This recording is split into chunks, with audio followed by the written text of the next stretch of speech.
香港歷年最大故宮埃及展。終於到我去故宮埃及展啦，可以見法老同貓嘅木乃伊，仲有重點展品同最新嘅周邊產品。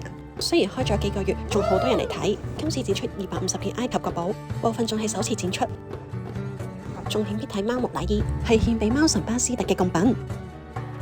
裝亡者來葬嘅卡洛皮克罐係守護神荷魯斯嘅4個孩子，仲有木乃伊嘅製作過程同埋好多人形棺。巨型石像好震撼，帶你穿越7000年前嘅古埃及。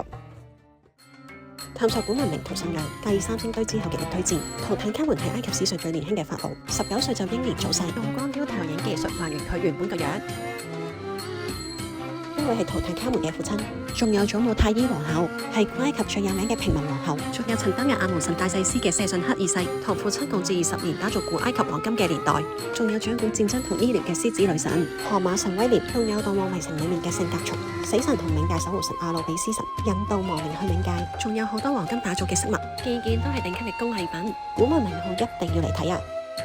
記得去埋期間限定店啊！出咗好多新嘅周邊產品，最平都係18蚊起，仲有法老媽咪嘅掛件、金屬書籤都係新出㗎，件件都咁靚，一於帶晒佢哋返屋企啦！